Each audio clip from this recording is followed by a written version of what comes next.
Namaskar. At the 17th BIMSTEC Ministerial, India praised the connectivity master plan that is likely to transform the fortunes of the region. BIMSTEC is a unique grouping that links South and Southeast Asia. It's an important component also of India's Neighbourhood First and Act East policies. That's going to be in focus tonight.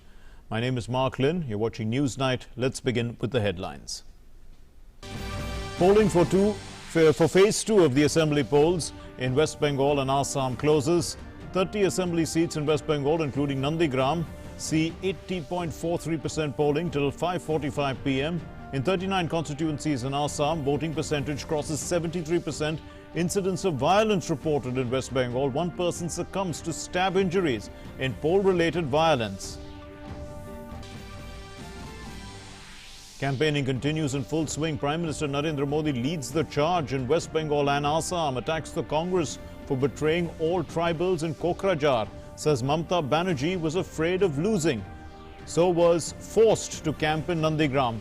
Mamata writes to Governor over alleged breakdown of law and order in Nandigram during polling.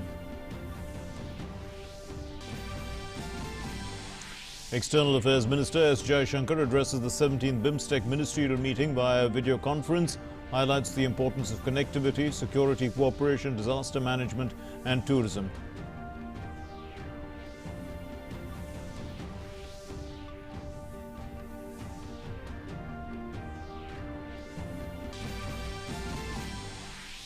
India's vaccination drive goes into next gear. People over 45 years of age get vaccinated across the country. Inoculation to take place on all days of April, including government holidays. 8 states, including Maharashtra and Punjab, account for a majority of the new infections. Maharashtra continues to record the highest number of new cases every day.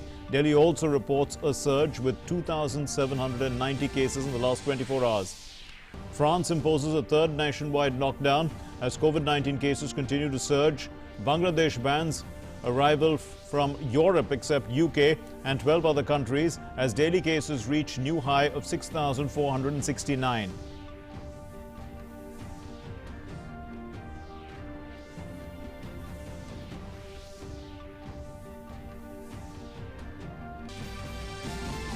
Good news on the economy front. GST revenues, the collections have set a record for March. The gross GST revenue collection crosses 1,23,902 crore rupees in March, and for the first time ever, Indian exports in a single month cross US dollars 34 billion in March 2021.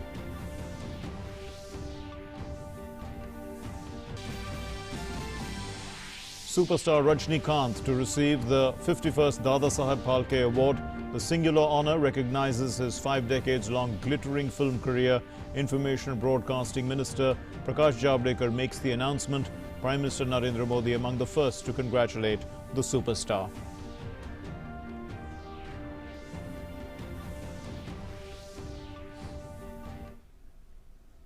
Our top story, voting for the second phase of assembly polls in Assam and West Bengal concluded on Thursday. According to the Election Commission, the second phase of Assam and West Bengal assembly elections was conducted peacefully across 21,212 polling stations spread over 69 assembly constituencies. Let's look at this report. What can be more satisfying for an informed citizenry of a nation than to wholeheartedly participate in the biggest festival of democracy? These visuals prove just that. People from all walks of life came forward in both West Bengal and Assam to cast their vote in the second phase of assembly elections on Thursday. Long queues were seen outside polling stations across these two states where people wanted to make their vote count.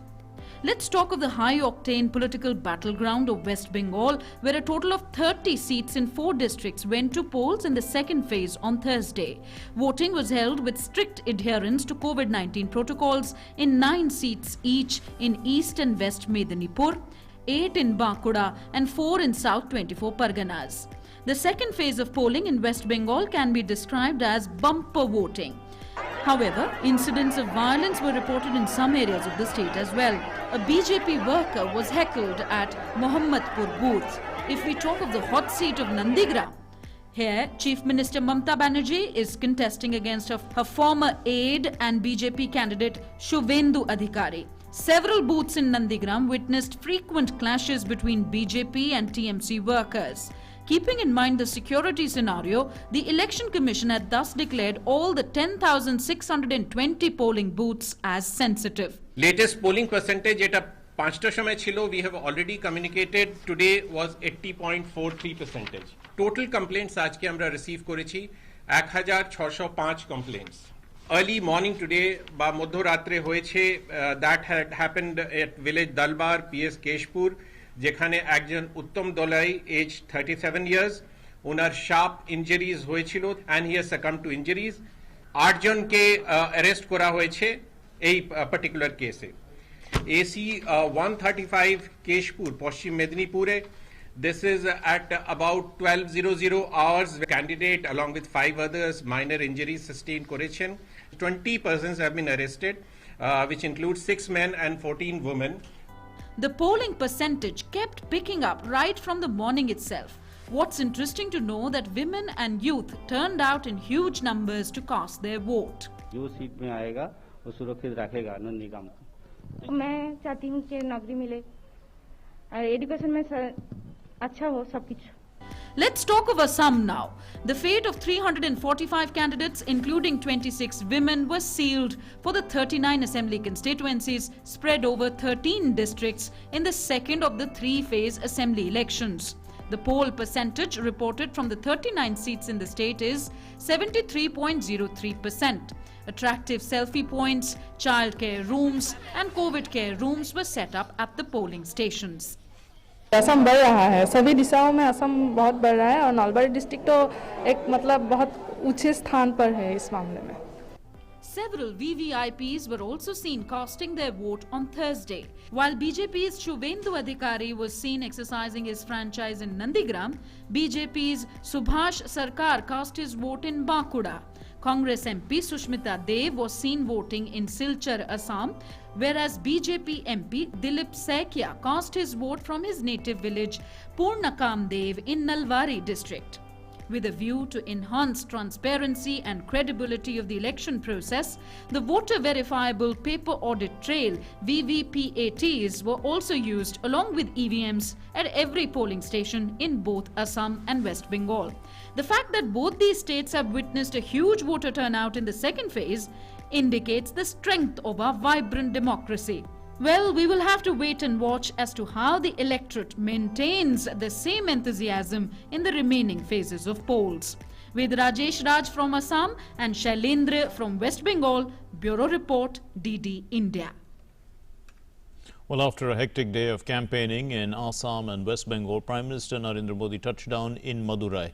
He drove down directly to the Meenakshi temple in the city, with people giving him a rousing welcome. Dressed in a veshti and tundu, the Prime Minister acknowledged the greetings of the crowds outside the temple warmly before heading to offer prayers.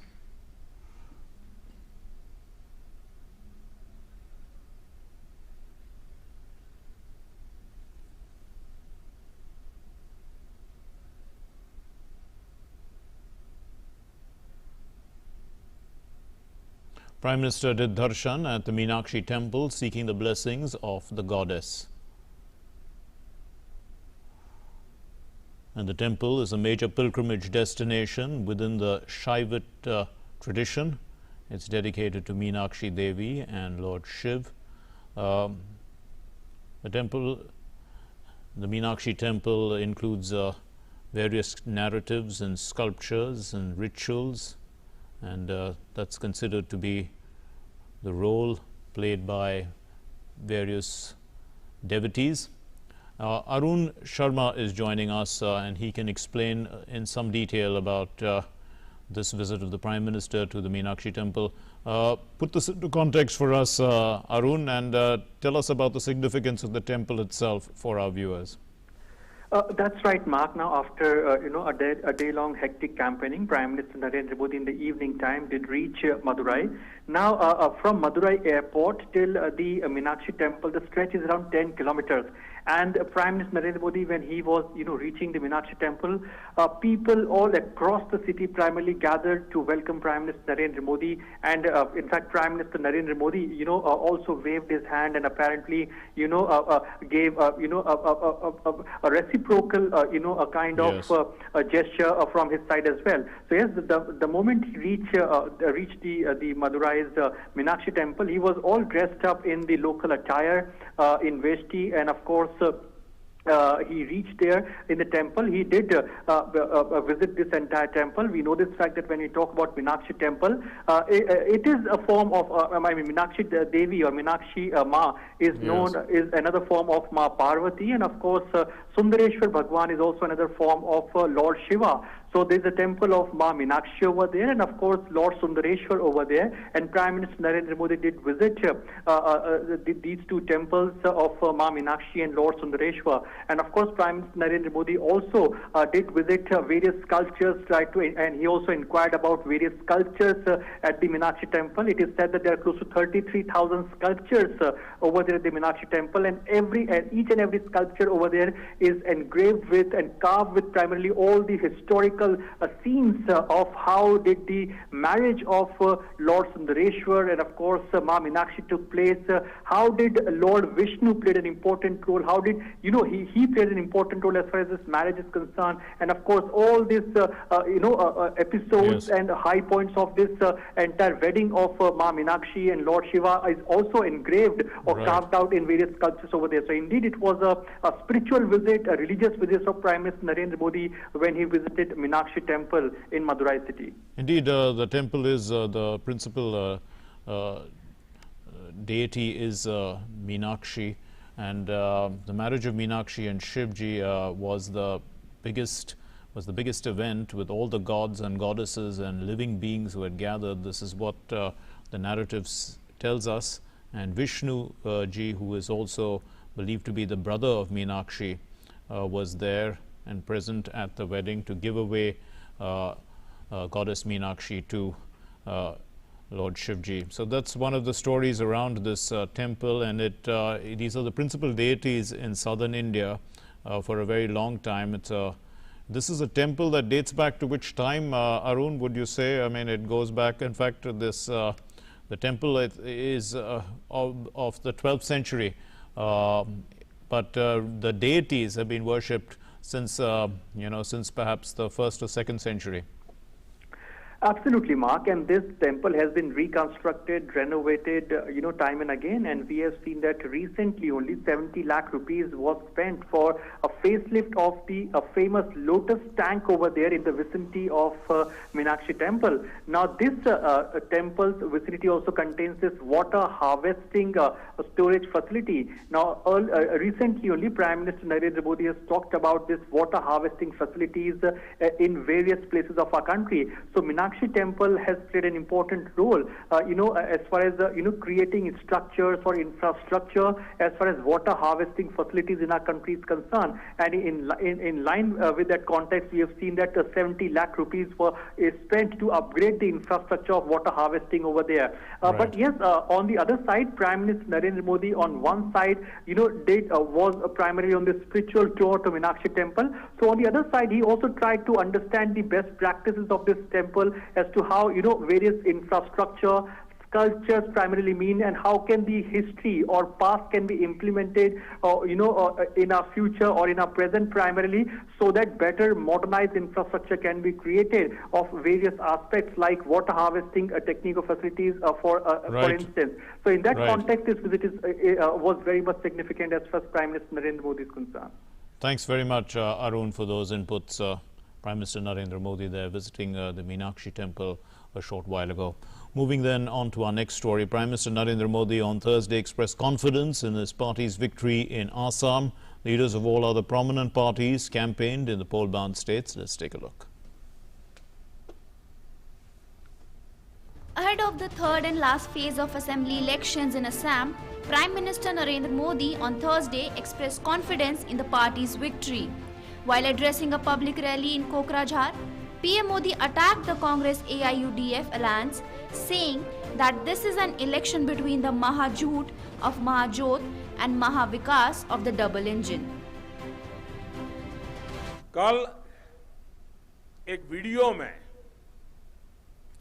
पूरे असम ने देखा है कि कैसे असम की पहचान, असम की बहनों के श्रम के प्रतीक,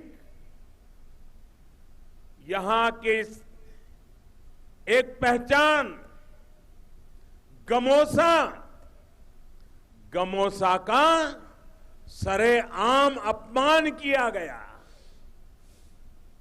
इस अपमान की सजा कांग्रेस को तो मिलेगी ही, इस पूरे महाझूठ को मिलेगी। Staying with the state, the Election Commission on Thursday issued a notice to senior BJP leader and star campaigner Hemanta Biswa Sarma for allegedly threatening the chairman of Bodoland People's Front, Congress's alliance partner in Assam, that he will be sent to jail by Central Investigation Agency (NIA). Meanwhile, in West Bengal, Prime Minister Narendra Modi addressed rallies in Jayanagar and Uluberia. He said BJP will get more than 200 seats and also took a jibe at Mamata Banerjee's for cool comment, saying her party is not cool but a shool that gave pain to people of Bengal. दीदी कभी मुझे बाहरी कहती है तो कभी tourist कहती है। उनका गुस्सा देखकर मैं कभी-कभी सोच में पड़ जाता हूं, ये किसके प्रभाव में बोल रही हैं आप? घुसपैठिए तो आपको अपने लगते हैं, लेकिन भारत मां की संतानों को आप टूरिस्ट कहती है। आपकी इन बातों को पूरा देश सुन रहा है। In an incident from Mamata's constituency Nandigram, supporters of the Bharatiya Janata Party and the Trinamool Congress Party allegedly clashed with each other after Mamata Banerjee reached a polling booth at Gokulnagar there. Moving down south, in Tamil Nadu, DMK's A. Raja has been banned from campaigning for the 6th of April state election for 48 hours by the Election Commission, which called his remarks against Chief Minister Palanisamy obscene and against the dignity of motherhood of women. DMK President M.K. Stalin also campaigned in Mettupalayam. Meanwhile, Home Minister Amit Shah held a road show in Puducherry. He said the electoral battle was between the NDA, which was walking down the path of development, and the UPA, which was into corruption and dynasty politics. हम सब लोग DMK और Congress party को अच्छे से जानते हैं। DMK और कांग्रेस का मतलब है भ्रष्टाचार, गुंडागर्दी, जमीन हड़पना और अपने बेटे बेटियों को आगे बढ़ाना, जनता की चिंता नहीं करना, यही डीएमके और कांग्रेस का रास्ता है। Congress leader Rahul Gandhi held a roadshow in Kerala's Wayanad. He accused the RSS and BJP of practicing politics of hate. I don't agree with them, but I certainly do not hate them. I will debate with them, I will discuss with them, I will disagree with them, but I will always smile at them. BJP party president JP Nadda and Uttar Pradesh Chief Minister Yogi Adityanath also campaigned in different regions of Kerala.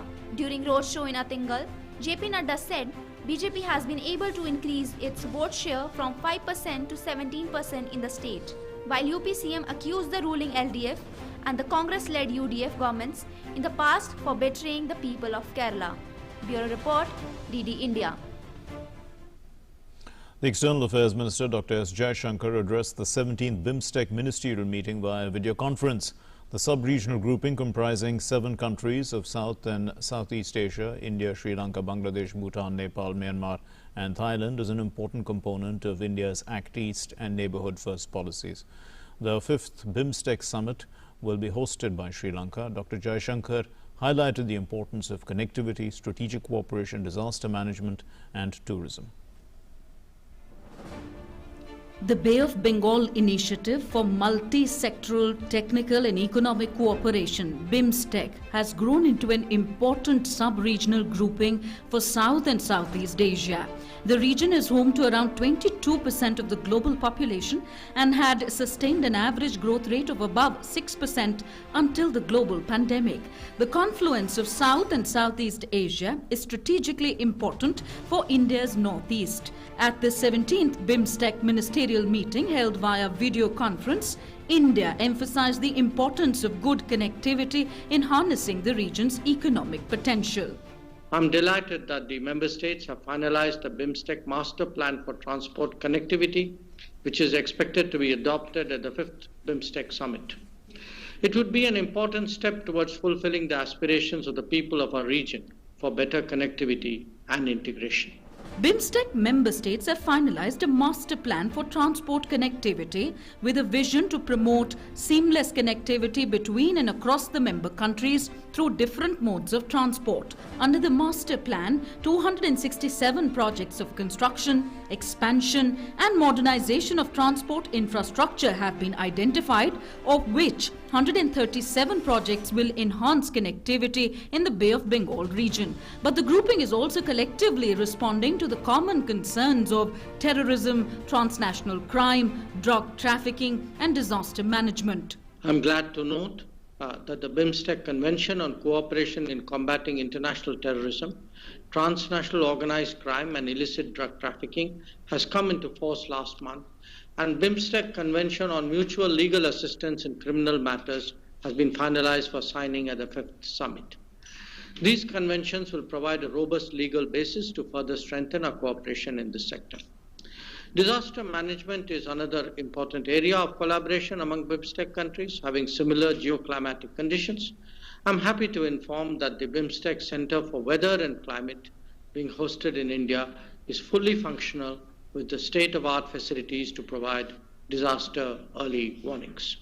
Dr. Jaishankar noted that post-pandemic, BIMSTEC will need to build up intra-regional tourism. The cultural wealth of each member state is clearly an untapped economic resource. India attaches great importance to BIMSTEC, as can be seen by the fact that BIMSTEC leaders were the guests of honor at the swearing-in of the Modi 2.0 government in 2019. 6 sectors: trade, technology, energy, transport, tourism and fisheries form the backbone of cooperation among member countries. The scope has since grown enormously, with the grouping forming an important component of India's Act East policy. The meeting takes place at a time when global attention is on concerns about atrocities by the Myanmar junta against the pro-democracy protesters.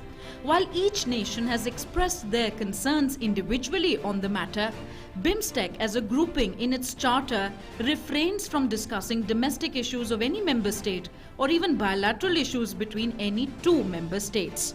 Bureau Report, DD India. So that brings us to In Focus tonight, and we're going to focus on this. BIMSTEC, meaningful multi-sectoral cooperation. Meaningful multi-sectoral cooperation, and joining us to discuss this is Ambassador Vivek Kachru, former Secretary, Ministry of External Affairs, and Dr. Smriti Patnaik is Research Fellow at the Manohar Parrikar Institute of Defence Studies and Analysis. Thank you very much for being with us. Ambassador Kachru, let me start with you. So this is multi-sectoral cooperation.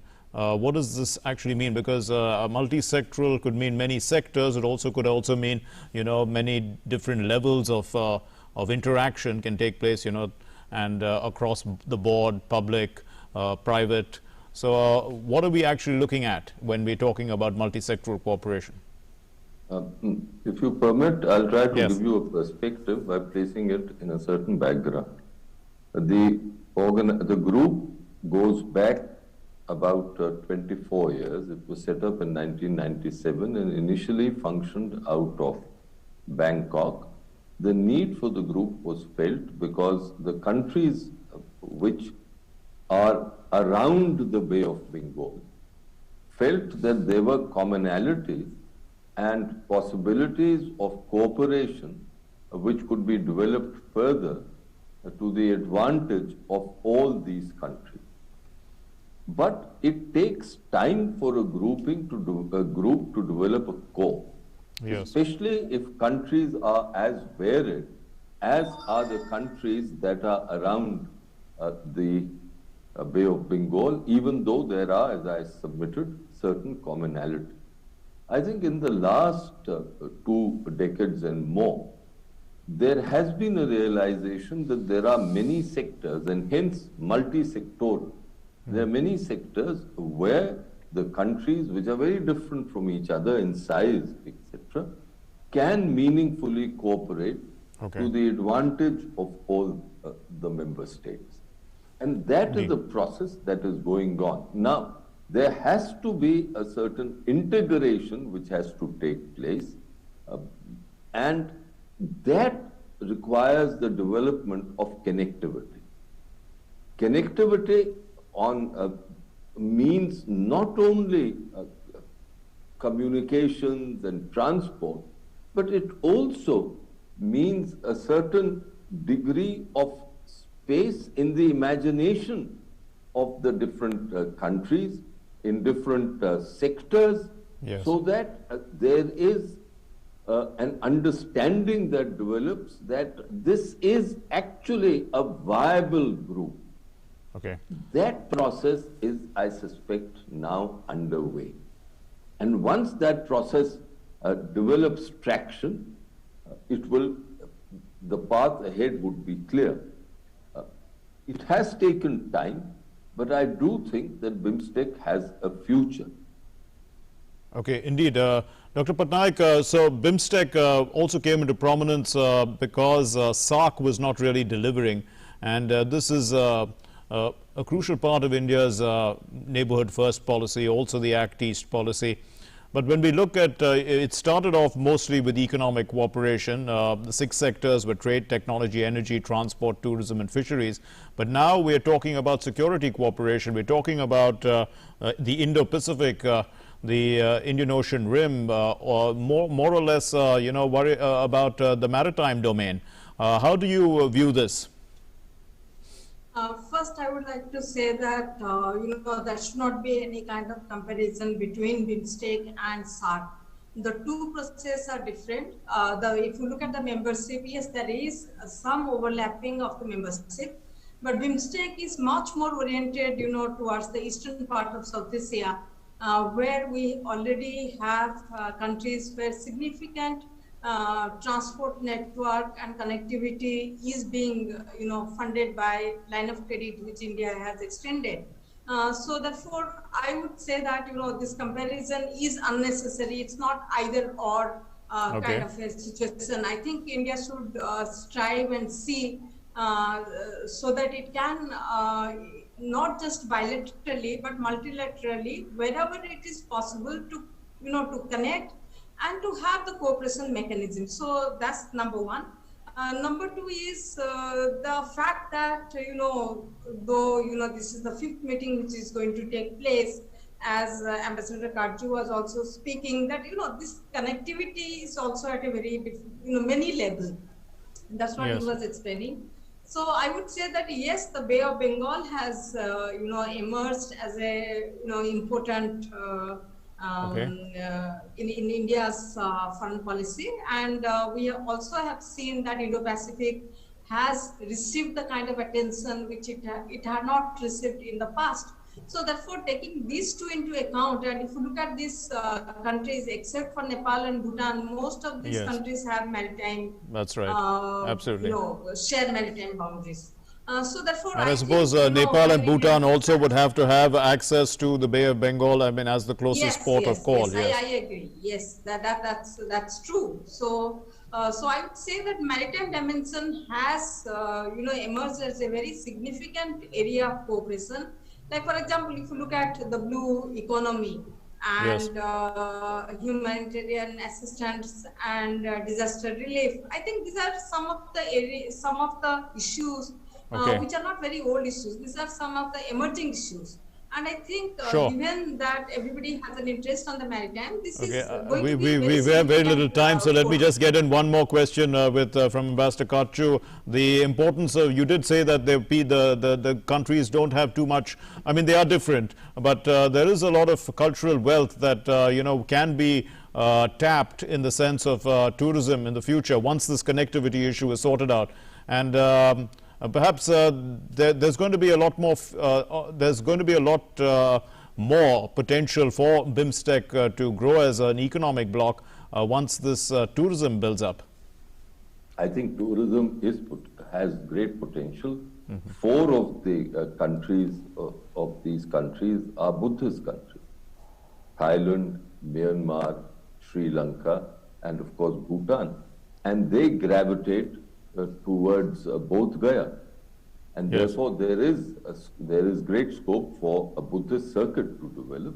But at the end of the day, economic activities have to take place, and there has to be a certain complementarity that has to develop. Okay. That will take time. Okay. And, but I do think that the potential is there, and India is pursuing this objective of developing BIMSTEC well. I think it is receiving a good response from Yes. the other states. I myself had some dealing, because I was the representative in a certain sense to BIMSTEC when it functioned. I was in Bangkok. Yes. And it was anchored by the Thais, and I was ambassador of India in Thailand. So my understanding, that goes back a long time, but over the years, that potential is being transformed into reality. Yes. It will still take time, but the fact that summit meetings have been held, ministerial meetings have been held regularly, shows a certain purpose in all the member states to develop this Bay of Bengal personality, if I may say. If you just give me half a second more, you see there is a Mediterranean personality which is developed through the millennia. The waters of the Mediterranean wash the shores of many countries, and in the world's imagination there is a feeling that there is this Mediterranean and there is... So we need to develop a Bay of Bengal personality. Process, yes, that process has to develop. Once that takes place, then the path ahead would be a natural growth. Okay, we leave it there. Thank you very much, Ambassador Vivek Katchu and Dr. Patnaik. Thank you very much for being with us. Moving on then to our next story. 72,330 new cases were registered in the last 24 hours of COVID-19. 84.61% of those new cases were reported from Maharashtra, Chhattisgarh, Karnataka, Punjab, Kerala, Tamil Nadu, Gujarat and Madhya Pradesh. Today was also the first day when vaccinations were opened to all people above the age of 45, and there was a tremendous response. Here's our COVID update.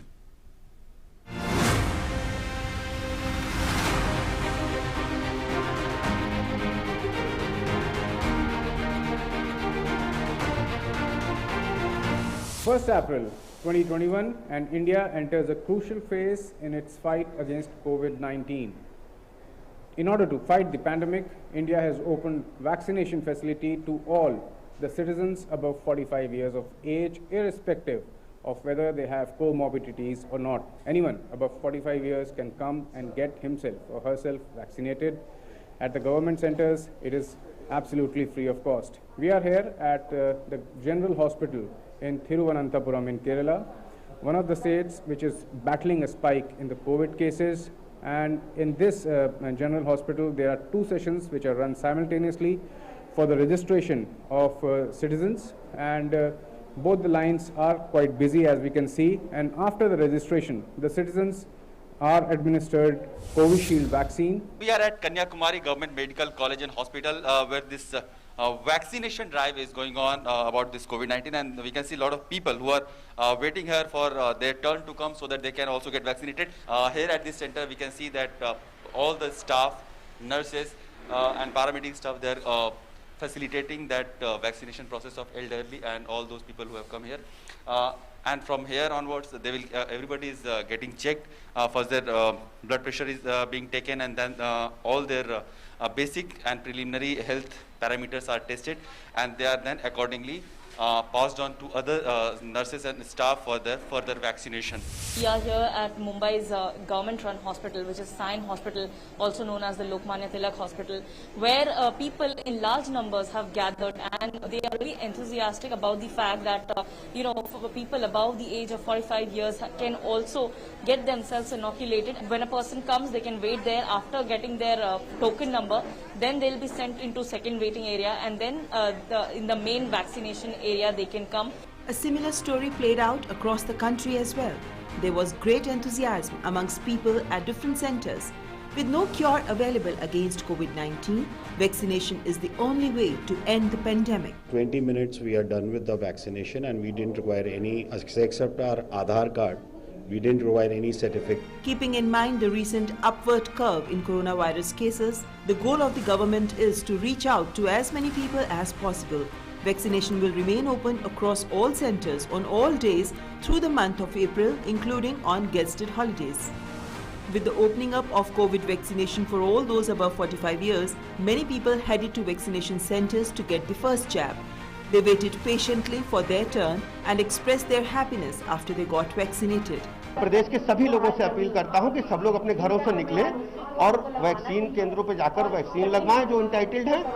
On Thursday, well-known personalities of the country also took the first dose of COVID vaccine, including Railway Minister Piyush Goyal. They appealed to one and all to wholeheartedly participate in the vaccination campaign.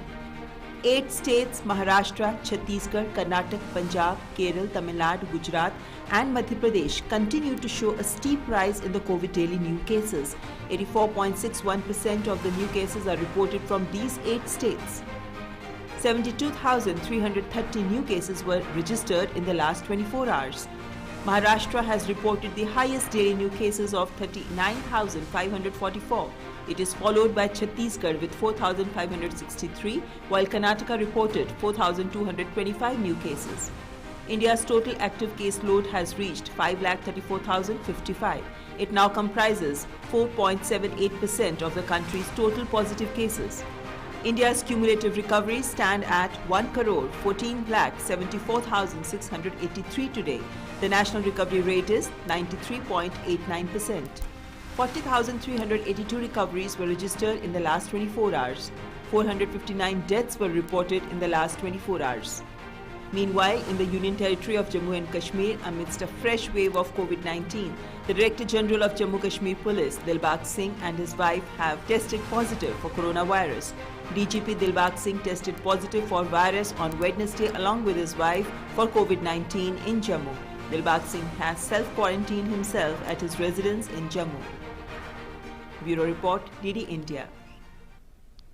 And globally, leaders are calling for an acceleration in the speed of vaccination. Some countries have reintroduced lockdowns and restrictions on movement as they battle a second or a third wave of this unrelenting virus. A third wave of COVID-19 is sweeping across Europe. Many European countries have reintroduced or extended their lockdown measures to contain the spread of coronavirus infections. With the death toll nearing 100,000 in France, President Emmanuel Macron ordered France into its third national lockdown and said schools would close for 3 weeks. Scolaire, mais pas plus qu'ailleurs. The education of our children is not negotiable. School is not negotiable. This is why we must take responsibility. Yes, we must slow down the virus. As well, we will close down daycare centers, schools, middle schools and high schools for 3 weeks. Macron also said the vaccine rollout needed to be accelerated. He said that a goal of 30 million adults inoculated by mid-June remained the target. In the coming weeks, we could then launch vaccination for new age groups. April 15th for elderly people aged 60 to 69 years, May 15th for people aged 50 to 59 years, June 15th for all the others. Castex also said that the government is still expecting that upcoming regional elections will be held in June as planned, provided health conditions allow it. Daily new infections in France have doubled since February to nearly 40,000. In Belgium, the third wave of infections takes hold and weighs down on hospitals. The number of patients in ICU is up 23% from the last week. German health minister on Thursday said that the country needs to secure more output capacity with leading COVID-19 vaccine makers because repeat shots will likely be needed from next year and Germany would go it alone if other European Union members fail to see the urgency. In Poland, COVID-related deaths hit a 2021 record. Health Minister Adam Niedzalski said that the situation in Silesia is critical. Sweden will postpone a planned easing of some COVID restrictions until at least May 3rd, but tougher measures to get to grips with the surge in new infections are not needed at the moment, the government said on Wednesday. In Rome, the Vatican began vaccinating some 100 poor and homeless people on Wednesday who had been identified living in the Italian capital. The Vatican said it hoped to offer the vaccination to over 1,000 people in the coming weeks. In Latin America, Brazil broke a new record of daily COVID-19 deaths with 3,780 in 24 hours. Cemeteries in the South American nation are holding funerals at night to accommodate all the burials. Meanwhile, in view of the surge in the COVID-19 cases in the country over the last week, Bangladesh has banned the arrival of passengers from Europe except the United Kingdom and 12 other countries. Bureau Report, DT India. Superstar Rajinikanth will be conferred with the Dada Saheb Phalke Award on the 3rd of May. The INB Minister Prakash Javadekar made this announcement and Prime Minister Narendra Modi tweeted that it's a matter of immense joy that Thalaiva has been conferred with the Dada Saheb Phalke Award. Congratulatory messages also poured in from people across all walks of life. Rajinikanth also expressed his heartfelt gratitude.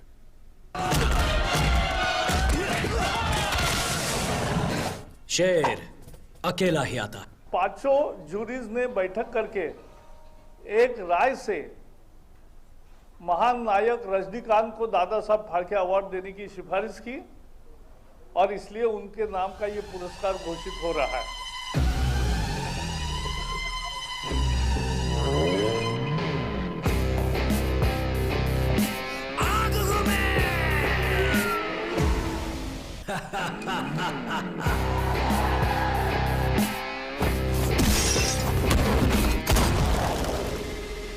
कौन है वो कबाली?